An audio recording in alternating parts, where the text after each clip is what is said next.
Congolaises, Congolais, très chers compatriotes, l'heure est grave, elle est très grave.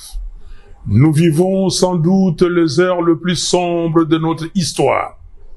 La balkanisation de notre pays que l'on redoute depuis 1960 n'est plus une menace lointaine. Elle est en marche, à grands pas. Nous devons l'arrêter. Et pour cela, je m'adresse solennellement à 3 compatriotes, Corneille Nangaa, Joseph Kabila et Félix Tshisekedi.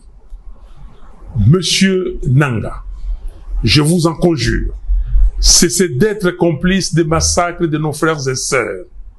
Cessez de livrer notre sol, nos vies et nos ressources aux forces étrangères. Le sang congolais ne peut plus couler avec votre complicité. Aucune ambition ne vaut le prix de la souffrance de tout un peuple. Monsieur Kabila, aucune raison, même stratégique, ne saurait justifier une collaboration avec ceux qui déchirent notre pays. Le chemin vers la rédemption de nos erreurs passées, c'est le dialogue, pas la compétition. Je vous exhorte de quitter Goma, cette ville martyre, aujourd'hui occupée avec la complicité des forces ennemies. L'histoire ne pardonne pas les trahisons, encore moins celles faites à la patrie. Monsieur Tshisekedi, vous avez le devoir de ne pas laisser notre génération être celle qui aura vu le Congo se désintégrer. J'en appelle à un sursaut d'honneur et de responsabilité.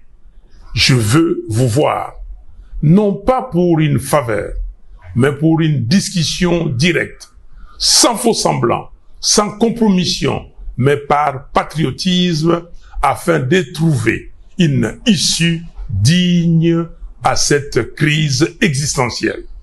Oui, s'il faut mourir pour que le Congo renaisse, alors mourons. Mais que notre mort soit utile. Que ce combat soit celui pour la résurrection nationale.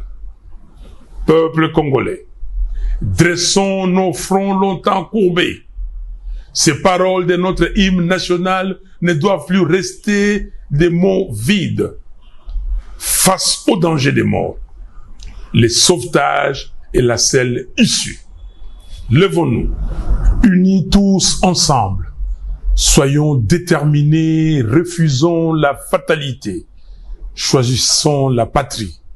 Construisons enfin cette cohésion nationale, fruit espéré des temps de sacrifice que le sang versé n'a jamais vu naître. Le Congo nous appelle, le Congo nous attend, le Congo a besoin de chacun de nous. Nous avons besoin de la cohésion nationale. Que Dieu bénisse le Congo et son vaillant peuple. Je vous remercie.